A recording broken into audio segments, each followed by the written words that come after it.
प्रिय मित्र, good morning सबको, very good morning सबको, नमस्कार सबको, राम राम।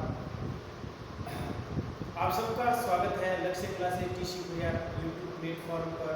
आप सब कैसे हो?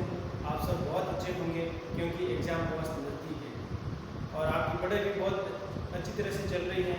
और आज अपन करेंगे गणित का जो इम्पोर्टेंट क्वेश्चन है, वो जो एग्ज़ाम में लगभग पूछे गए वो क्वेश्चन का अपन रिविजन के तौर पे अपन हल करेंगे क्योंकि वो क्वेश्चन आपको मिल सकते हैं। ठीक है ना। अब देखो, अपन बेसिक क्वेश्चन कर लिए शंकु और उसके बारे में भी कर लिए विलन, ठीक है ना, गणना और घनाभ के बारे में। अब थोड़ा शंकु अर्धगोला ये क्वेश्चन पूछ रहे आगे वाला, उसके बाद अपने स्टैटिस्टिक्स वाले क्वेश्चन कितने पूछे गए हैं उसके बारे में जानकारी। अब देखो, ये वाला क्वेश्चन क्या कह रहा है, ये वाला क्वेश्चन 2013 में पूछा गया है, बहुत वेरी इंपॉर्टेंट है। एक अर्धगोला एक बेलन तथा शंकु के आधार बराबर, आधार सबका बराबर और ऊंचाई बराबर, आधार बराबर ऊंचाई बराबर, तो r बराबर h हो जाएगा। r बराबर क्या हो जाएगा? h हो जाएगा। ये बात आप ध्यान रखें। तो सबका आपको चित्र आना चाहिए। सबसे पहले अर्धगोले का चित्र बनाना, ये अर्धगोले का चित्र, ठीक है ना, ये अर्धगोला, फिर बेलन, ये आपके बेलन, ये क्या है? बेलन, ये क्या है? बेलन है। अब शंकु कैसा होता है? ये क्या है? शंकु, ये क्या है? शंकु। तीनों का डायग्राम आपको दिमाग में होना चाहिए। इनका आधार बराबर, तीनों के अंदर त्रिज्या है, इधर भी r है, इधर भी r है, इधर भी r। ऊंची दोनों में, इसकी ऊंची ऐसे अपन लंब खींचेंगे तो ऊंची है। ये क्या कह रहा है? एक अर्धगोले में एक बेलन तथा शंकु के आधार बराबर, आधार बराबर है मतलब ऊंचाई भी बराबर है तथा ऊंचाई भी बराबर है। इसके आयतनों का अनुपात ज्ञात करें। सबसे पहले अपन को अर्धगोले का आयतन का सूत्र होना चाहिए। अर्धगोले का आयतन क्या है? आयतनों का आयतन, अर्धगोले का आयतन क्या होता है? 2/3 पाई r क्यूब, 2/3 पाई r क्यूब। ये किसका है? अर्धगोले का। ये किसका है? अर्धगोले का। अब उसके बाद ये अनुपात समान है, अनुपात हमको याद करना है। बेलन का आयतन क्या होता है? बेलन का आयतन शंकु के आयतन में से 1/3 घटाते हैं तो बेलन का आयतन अपन को बनता है। ये ध्यान रखना। शंकु का आयतन क्या होता है? शंकु का होता है 1/3 पाई r स्क्वायर h। ये शंकु है, ये क्या? शंकु, ठीक है ना। अब देखो, ये क्या है? ऊंचाई भी, जिसमें ऊंचाई है वो r के बराबर कर लो, ऊंचाई r के बराबर कर लो, r बराबर h या h बराबर r करना। h बराबर क्या करना? r करना। तो ये h है, तो r को 2/3 पाई r क्यूब अनुपात पाई, यह h r रखोगे, ये है और r ये, एक r h के स्थान पे r रख दिया। फिर देखो 1/3 पाई r स्क्वायर, इधर भी r रखोगे तो इधर क्या बनेगा? पाई r क्यूब बनेगा और इधर क्या बनेगा? पाई r क्यूब बनेगा और इधर क्या बनेगा? 2/3 पाई r क्यूब। देखो पाई r क्यूब तीनों में कैंसिल हो रहा है, पाई r क्यूब, पाई r क्यूब, पाई r क्यूब। अब अपन के पास बचा है, वो बचा देखो क्या बचा है? यहाँ पे अपन h बराबर r रखा, h बराबर क्या है? r।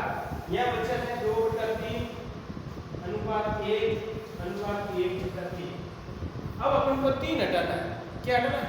3 को हटाना है। ऊपर 3 से गुणा करोगे, ऊपर 3 से यहाँ पे गुणा करोगे 3 से, तो 3 से 3 हट जाएगा, 2 बचेगा और इधर 3 से गुणा करोगे 3 आएगा और इधर 1 आएगा। ये उनकी ऊंचाइयों का अनुपात आ गया। ये क्या है? ऊंचाइयों का आयतनों का अनुपात आ गया। उसके आयतनों का ये अनुपात प्राप्त हो गया। तीनों के आयतनों का अनुपात प्राप्त हो गया। तो ये चीज ध्यान 2:3:1। इसमें इंपॉर्टेंट है कि आपको फॉर्मूला आना चाहिए। क्या आना चाहिए? फॉर्मूला। देखो अर्धगोले के आयतन का फॉर्मूला होता है 2/3 2/3 पाई r क्यूब और बेलन का होता है पाई r स्क्वायर h, शंकु का होता है 1/3 पाई r स्क्वायर h। फिर इन्होंने क्वेश्चन क्या दिया कि ऊंचाई और त्रिज्या बराबर है, तो ऊंचाई के स्थान पे r रख दिया, तो फिर ये तीनों सेम बन गए। तीनों सेम बन गए, पाई r क्यूब तीनों में से कट गए, या 2/3 बचा या 1 बचा या 1/3 बचा। तो फिर बराबर करने के लिए हम 3 से गुणा करते हैं, 3 से गुणा करो, 3 से 3 कट जाएगा, या 3 आ जाएगा और या 1 बचेगा 3 से गुणा। ठीक है, 2:3:1 प्राप्त हो जाएगा।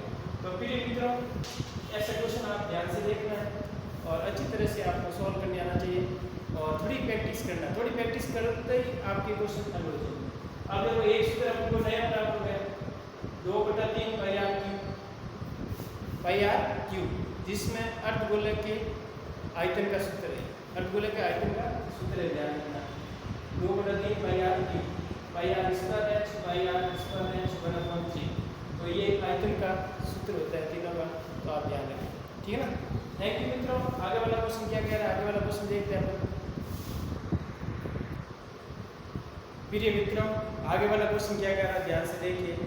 आगे वाला क्वेश्चन ये स्टैटिक सांख्यिकी का क्वेश्चन है, जिसमें आपको याद रखना है कि किसी परमाणु बटन का मध्य और मध्य का दी हुई, मध्य 30 दिया है, मध्य का आपको 28 दी है, तो बहुलक ज्ञात करना। बहुलक यानी मॉड आपको ज्ञात करना। एक अंदाज के हिसाब से आप ध्यान रखना कि मध्य यानी x बार आपको दिया है, x बार को मीन बोलते हैं, मीन यानी मध्य, और आपको 30 दिया और मीडियन मध्य का, इसको मीडियन बोलते हैं, मीडियन यानी मध्य का, मध्य का आपको 28 दी। तो हमेशा ध्यान रखना मध्य आपको अधिक दिया, मीडियन उससे कम है, तो मॉड यानी बहुलक z मॉड इससे कम है, बहुलक इन दोनों किससे कम आएगा, ये ध्यान रखना। सबसे अधिक, क्योंकि इसमें संबंध होता है x इज ग्रेटर देन, वो सब छोटे आ, ये थोड़ा ध्यान रखना। ठीक है कि ये 30 से 28 है, तो ये 28 से कम आएगा। ठीक है ना, क्योंकि अपन को फालतू कैलकुलेशन नहीं पढ़ना है, क्योंकि जीके का क्वेश्चन है, जीके का पेपर है, इसलिए आपको सरल क्वेश्चन पूछे जाएंगे, अपन इससे समझ ध्यान नहीं है।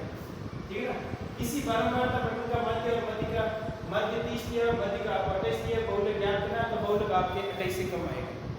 30 है सबसे बड़ा, तो 28 से कम आना चाहिए, ये तो आपको पता चल गया। तो 28 से कम 2 वैल्यू, ठीक है ना, 3 वैल्यू, ये 30 ये 2 करके 2 बचा, तो अब अपन सॉल्व करते हैं। ठीक है ना। कभी कभार सीधा एक संख्या मिल जाती है, तो सीधा अपन आंसर लगा सकते हैं। अब इसके बाद देखो इसमें एक संबंध होता है z बराबर 3 मध्य का और 2 मध्य, ये सूत्र होता है। ये सूत्र बहुत सारे फर्स्ट ग्रेड के एग्जाम में लगभग आता है। कभी कभार इस सूत्र को तोड़ के आपको संबंध पूछा जाता है, कभी कभार इसमें मान पूछा जाता है, कभी मध्य का पूछते हैं, कभी मध्य का पूछते हैं। ठीक है ना। तो इसमें आपको मध्य का दी हुई, मध्य और मध्य का दी हुई, तो इस सूत्र में अपन मान रखेंगे z बराबर होता है 3 मध्य का, मध्य का कितनी है आपके 28 और 2 मध्य, मध्य कितना है आपके 30 है, मध्य कितना है 30 है। अब देखो 28 दिए कितने होते हैं, 30 दिए 90, 30 में से 6 निकाल लें, 28 दिए 84, 28 दिए कितने होते हैं 84 और 30 कितने होते हैं 60, 30 पर कितने होते हैं 60 आपको प्राप्त होता है। ठीक है ना। तो प्रिय मित्रों अब 84 में से आप 60 निकालोगे, 84 में से क्या निकालोगे 60 निकालोगे, 84 में से 60 निकालने पर आपके पास 24 आता है। कितना आता है 24, तो बहुलक अपने को प्राप्त हो गया, बहुलक प्राप्त हो गया। कितना प्राप्त हो गया 24 प्राप्त हो गया। तो 24 आपको ऑप्शन में दिखाई दे रहा, सी ऑप्शन में 24। प्रिय मित्रों इस सूत्र के बारे में आपको और बात करता हूँ, क्योंकि ये बहुत बार ये फर्स्ट ग्रेड के एग्जाम में पूछा गया है, तो ये सूत्र आपको बहुत इम्पोर्टेंट है, ये सूत्र आपको याद रखना है। कभी कभार ये सूत्र ऐसे पूछता है, ठीक है ना। अब इस सूत्र की बात आगे करेंगे, पहले ये वाला देख लें, ठीक है ना। तो एक बार इस क्वेश्चन को और देख लीजिए। इसी बारंबारता बटन का मध्य और मध्य का 30 और 28 दिए हुए तो बहुलक ज्ञात करो। तो बहुलक ज्ञात करने के लिए सूत्र ये है, थोड़ा आपको मैंने बता दिया इंट के रूप में। यदि मध्य 30 है, मध्य का 28 है, तो बहुलक 28 से कम आएगा। ठीक है ना? तो ये बात आपको ठीक से बता देता हूँ। कभी कभार सीधा 28 से कम वाली संख्या 1 मिल जाती है तो आंसर सीधा आ जाता है, तो फिर इसको नहीं मिलता है थोड़ा सरल करना पड़ता है। ठीक है ना? ये चॉइस आ गया, बहुलकता है चॉइस। तो ये सूत्र होता है z बराबर बहुलक बराबर 3 मध्य का माइनस 2 मध्य। तो इसको गुणा करेंगे अपन, गुणा करेंगे 28 के 84 होते हैं, 30 + 7